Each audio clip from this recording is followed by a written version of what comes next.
Hello again. Welcome to another interview episode of the Impulsive Thinker podcast. I'm your host, Andre Brisson. Today I have Kelsey MacAulay, who is the Chief Relationship Officer at Black Star Wealth in Halifax, Nova Scotia. Entrepreneur of 13 plus years, diagnosed with ADHD about 8 years ago. Welcome, Kelsey, and I appreciate your time. Thank you so much. Give me about a 2-minute intro and explanation of your background and experience. Background for me was, especially with ADHD, I'm 44. So, I was mid-late 30s trying to figure this out. Always kind of did well at anything I did, but there was always a lack of attention or lack of finishing things. So the entrepreneur world, kind of crazy that one can succeed in it, was always my thought. And I succeeded fairly well for the first half of my career, being unmedicated, if you wish.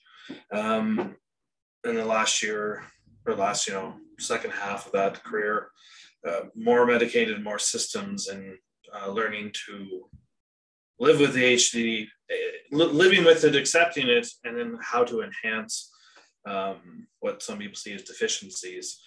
It's like, how do you flip that on? And so that's always been the last couple of years. Sorry. So you had more systems and you said accepting it. Can you explain a little more about what you mean by accepting it and how that actually made a change? For me, it was if I don't take my pills, and I never wanted to take pills, I don't want to take the medication. But if I don't take the medication in the morning, I don't get much done. So it was really coming to accept that pills help me get lists done or any systems that I've set up. And if I don't take them, even though if I have a lot of my systems, in the early days, I just wasn't getting to them. So now I've just ingrained more systems into me and accepted that, hey, at this point in my life, these pills will get me the results that I need. I don't like that I have to take chemicals,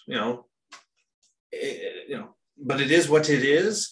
And I know that the vast difference if I don't use them and if I use them. And I'm always trying to tweak exercise or diet or whatnot too, to see if it's, because I think a lot of this diet and the exercise would help, and meditation and whatnot as well. But life gets hectic. So to me, it's easier now with those, and still trying to find the ultimate diet, or the ultimate, not diet as in what you eat, not as in a fad or a thing to do, but it's how do you nourish and maintain and fuel yourself. So what I heard from you was the medication helped you improve your productivity. Yes. But it's not the sole reason your productivity increased. What I heard was systems, your lifestyle, health, diet. So it's part of it. Medication is part of it, but it helps improve your productivity. It's a part of the wheel. It's like a spoke on the wheel. And it's always like, they're there for a reason, right? I mean, it's a support, it's pillars, it's whatever. And sometimes life gets hectic. If people have used, if you use the wheel of life as an example, there's all these different aspects of your life. And to me, the medication is one of them. And that's something that I can control to take. Sometimes the diet doesn't, if we're traveling and whatnot, and, times of airplanes, we're gluten-free and have been for over a decade. Order a gluten-free meal. Sorry, sir, there's none on the plane. The order didn't get here. There's nothing else I can eat. So, that's out of control, but I can control my medication. So that's something that my routine, I can do that. So if something else slips in one of the other areas, that it's not catastrophic and the wheels fall off everything. Right.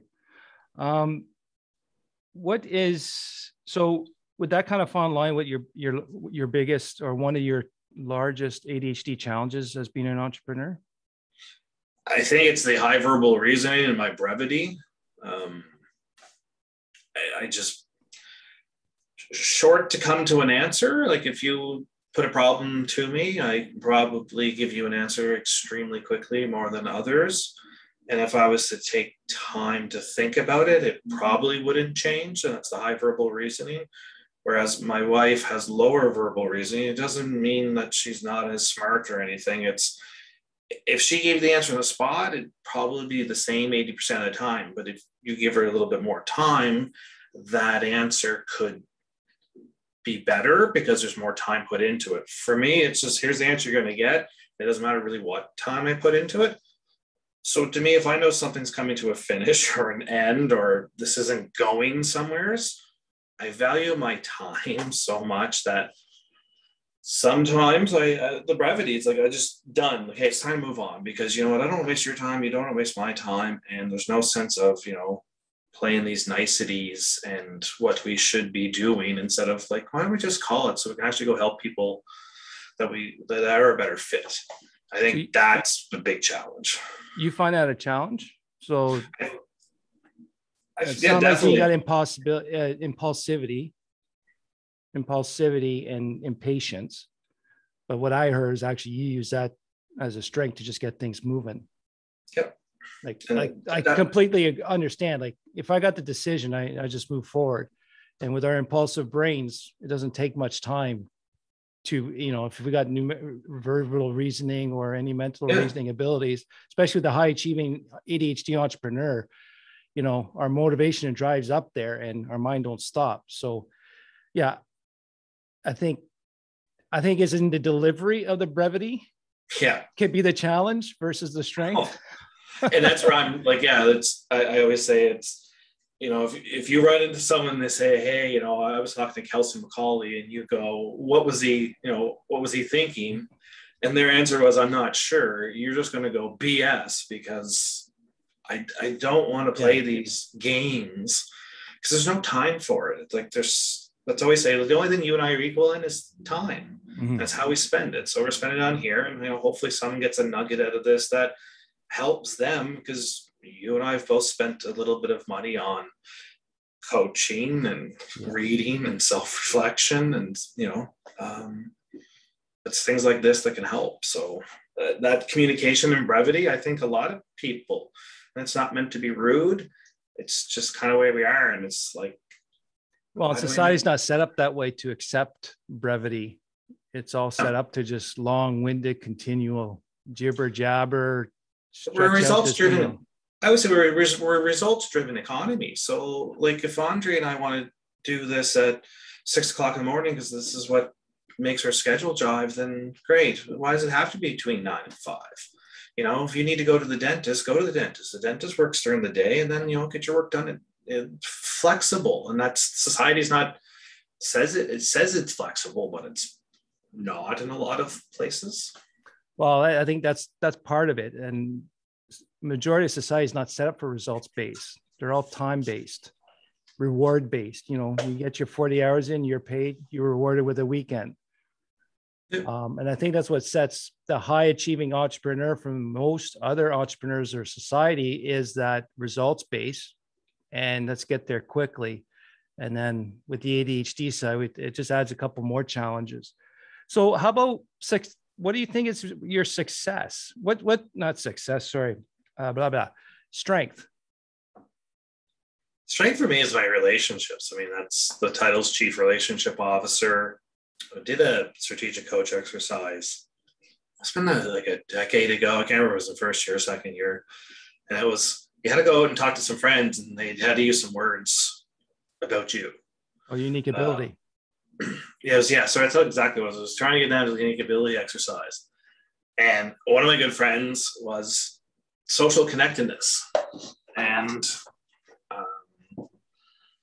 it's just that. You can pick up the phone, and, I haven't talked to Andre in 7 years. It's just like yesterday. So for me, it's the strength of the consistency, because again, for me, trying to figure out why I couldn't focus or why these things were happening to me. So you kind of get self-diagnosis and kind of go to the doctor and say, hey, listen, I need some help here. Now I forget where I'm going, because that's the downside to me, is sometimes I get focused on, and I picture that, and I like, where was I? Yeah, that's the ADHD. That's fine. We're asking about your ADHD strength. Yeah. So for me, it's like, I don't know, man, like just being able to do the relationships and giving the good time and advice. And I think that's one of the biggest strengths, because again, that's where the brevity comes into. Because if you're going to call me like, Kelsey, I need to know about a CRM system. Well, here it is. Here's my unbiased information. I'll unload. If you have great questions, here's what I think. Do with what you want. And I think that's what I'm known for. I'm not calling to hear you're not calling so I can listen to my own voice. Yeah. As nice and angelic as it is, but. Well, I think a lot of us with ADHD, it's been a lot of studies or articles I've been reading about, is we're very willing to help and want to help to the point where we'll sacrifice our own time or our own goals for it. So it's definitely, it's definitely a strength and ability. And I, knowing you, chat, and you're definitely one of those guys that relationship officer is definitely, it describes you to a T. Well, thanks. And it's said, it's time. And what are we doing with our time? Yeah. We talk about diet and stuff. And if I may digress, my wife and I both been sober for over a year, didn't have an issue, but we just realized it wasn't giving us any energy. So you mean just alcohol free? Alcohol free. Oh, yeah. Like just no booze, like off over a year now. And it was just, let's give it up for a few days, a week or whatever. But where I'm also curious, and where I think it was succeeded for me, it was something that there was no time to it. I wasn't giving up for a month. I wasn't giving up for 6 months. I wasn't giving up for a year. So I never failed because it wasn't time bound. And why are all our goals SMART goals, specific, measurable, attainable, realistic, and time bound? Why do things have to be time bound? Because I succeeded, or succeeding. If it's succeeding, I don't know what I'm succeeding, but I'm still going. But there's no time, because if you came here right now and said, hey, let's have a beer, and I want to have a beer, I haven't failed because I want to make it to 2 years. So I think that's what's starting to fascinate me a little bit now too with the ADHD is, why do things have to be time bound, and why are we so structured, yet something unstructured has made me go that far? Yeah. So does that make sense? Yeah. Like I understand it. Like the ADHD brain, it's either on or off. Either we're all in or we're all out. Are you interested or committed? Right. And I think what you're going along lines with, because I think that's a really great perspective, and I never thought it this way, was you made a decision and wasn't a goal. You made a decision to just stop. And I can reflect back on many, many big decisions I made that was just off, and it's been still off now, is it was a decision, not necessarily a goal. So I think that's interesting. You made a decision, and and I commend you on that. Without a goal. Without a date, but that's. Was that not a goal? Well, you changed a habit, I think, is the other thing that happened. And that's one of the big things I know attributed when I was undiagnosed. I was making these decisions that created habits and then became routine. I think now it's just a routine, not to habit. Yeah. Right. When I quit smoking, it was the same thing. It was a decision one night, no more. After being really good at quitting for many, many years. Yeah. No, but I think that's a key one. I think people must take back from today. Would be one of the things to take from today is making these decisions and sticking to them, and not necessarily needing a time put to it or convert to a goal. Either our brain is on or off, either we're in or out. We're hardly in between. Well, and that's the indecision, like something that, we're writing some more copy for our new program we're creating here and doing stuff. And it's trying to get around the, now I totally lost my thought. What were we just talking about? Jesus, that's twice Decisions. now. Decision goals. Yeah, I don't know where I was going with that. We'll come back. It happens to the best of us. Most people relate to that. Yeah. Nothing wrong with the right podcast for this one. It'll come back someday or sometime. Yeah, if it's important. So when you did the self-diagnosis, then you got diagnosed, what did you do, or how did you see yourself grow to improve and manage your symptoms? I went to Vipassana meditation, to silent meditation retreats for 10 days. and I had never meditated before. I missed Christmas and New Year's 2 years in a row.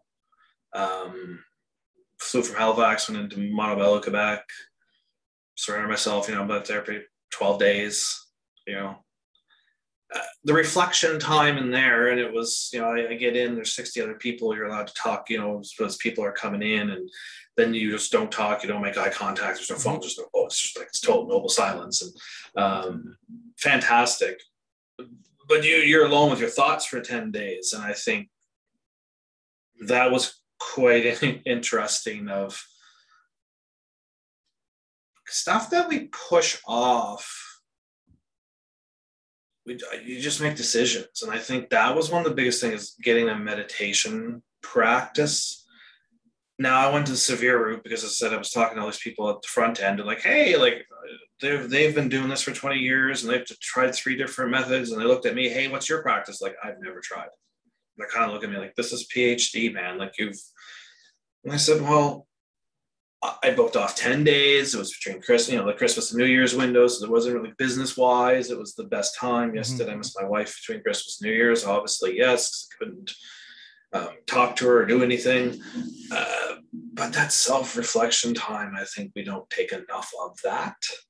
Yes. And the decision-making process that can come out, because it just quiets your mind down. Because my wife always says to me, and everybody else now or around us, that put the lily pads closer together, Kelsey.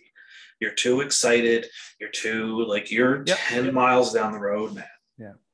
And I think that's with meditation. It gives me that time to slow that down. And in time, I think that's what may or may not replace medication or whatnot as well, because if I can control and not react to the environment, then I'm more in control of the body and my output. Yeah, mindful meditation, I found that it really helps to slow the brain down, especially for me before going to bed. But my key to growing with all this was definitely self-reflection and self-awareness. Once you're more self-aware, I think that's more, there's more power in self-awareness than there is in knowledge. So once you're self-aware, you can do something and actionably do something. And you're right. Self-reflection is not easy to do. You got to be honest and true to yourself, and then, and go from there. I think that's the biggest thing, is when you're true to yourself, like if you're only lying to yourself, nicely, like, again, there's a brevity coming into things. But that's, to me, is just be honest with yourself. It's like, why are you doing it? And it takes friends, family, others. It's hard because entrepreneurship is extremely lonely, or it can be. And if you don't talk to other entrepreneurs, no one gets it. None of your friends get it that have their jobs. And I'm not saying anything that's wrong that people have their jobs or, doing their thing. But when you're self-employed, it's a whole other kettle of wax. And then if you throw this on, where some other people where you can't, Kelsey's a bad communicator or Andre's a bad communicator. No, we're just saying stuff that you just are not at yet. Yeah, we're just not following the social rules of engagement on that. Yeah. What if you had one thing to recommend to our listeners right now, what would that be? 24-hour rule. Explain. To me, it's something that everybody can do because it doesn't cost money. And I think that, so I have it in our life, marriage, office, is you have 24 hours to break something up, or one business day if it's a Friday. But you have 24 hours to bring something up. So if Andre says something to me today that upsets me, it's probably not the best time to react or do. So I have 24 hours to bring it up. 99% of the time, if I think about it, it's probably not bad.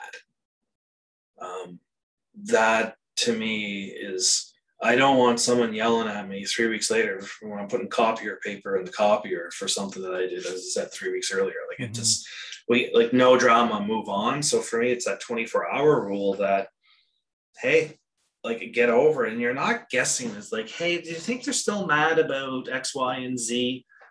And I think everybody can do that. It's just have that open, honest communication and just do it. And I think that's one of the biggest things that I've learned, and that's helped with so much, because it comes up to that clarification, or that worrisome. And I think that's what gets exasperated like in us, that just, oh my God, did I say the wrong thing because of brevity, because of whatever. And the 24-hour rule is simple, doesn't cost anything. You can put it in, and we've been using it over a decade.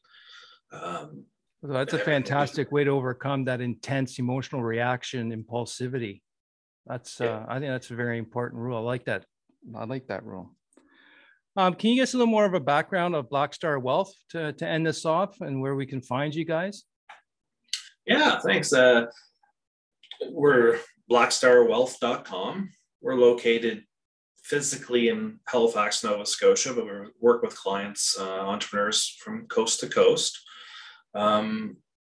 Started by my wife 15 years ago. I joined in over a dozen years ago, about a dozen years ago or so, to help out. She's the face of the business and chief rainmaker, and helps people. And I just kind of get in the background and take all her crazy, awesome ideas and try to make them as systems and processes and make them easier for the clients and everybody else, that we can do repeatable processes, and help and take, this behavioral finance is the stuff that we really work on. It's, you make good money, and where's it going, and how does all these pieces work together? No one's talking about that stuff. And I'll get a little more articulate about that. As I said, I have a 4-page copy that we're reviewing to try to explain that a little bit more, because it is very niche, but it's extremely needed. Yeah, and then Black Star also has a podcast called The Real Bottom Line, also, yes, which is a very good. I've been listening to it since it started, and there's a lot of good, helpful tips. And you guys also interview other entrepreneurs, also. So I've learned a few things. So blackstarwealth.com, was it? Absolutely. Perfect. Well, thanks, Kelsey, for your time. My biggest takeaway is this, definitely the 24-hour rule. I got to practice that, especially with emails. Yeah. Oh yeah. Like, so when I get the email, I hit reply, then I backspace the to CC any of those other things. Then I write it right away, and then it's out. And then I think about it for the 20. But it's, for me, it's important to write it and say, you're a stupid poo-poo head, and I disagree with you. And why are we going through this thing that we've gone through 3 times before?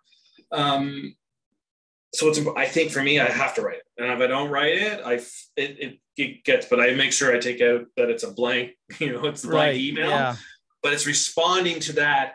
And I just don't send it. Hey, and after 24 hours or whatever it is. Yeah. The caveat to that is always, if I send it, if it only makes me feel better, I shouldn't do it. Yeah, that's a good point. That to me is, if I'm doing something, like, again, those are the two kind of things that, I brought in the 24-hour rule, and Wendy brought in if it only makes you feel better, you shouldn't do it. That's a good one, because I think most of those emails I send are good, or phone calls. I know that's a big challenge I have, especially when my day goes astray, or it's very busy, or I overbook myself to do too much. That impulsivity just takes over. And I try not to answer the phone, because if I don't know who it is. Yeah. If I'm not, because then I'm not prepared. And that's the thing, especially if I'm on a track, and that's people like, oh, you answer your phone. I'm like, yeah, I'll get back to you in a timely fashion. That's for my convenience, not for you, right? Yeah. Yeah. It's the one thing we all got to be aware of is, like, the ADHD definitely feels emotions intensely, immediately, and fast. And then within 5 minutes, it's gone. Yeah. But a lot of our damage is done in that first 5 minutes. Well, it's a rapid boil. Yeah. Well, it's scorched earth. We just go from 0 to scorched earth and then back. And it's like, what? I'm playing with the bunnies in the field and meadow, and don't look what's behind the problem? Me. Don't look behind me. It's like, the fizzy Coke bottle syndrome. Like, shake it, open it up, boom, fizz, and then disappears. So, yeah. All right, cool.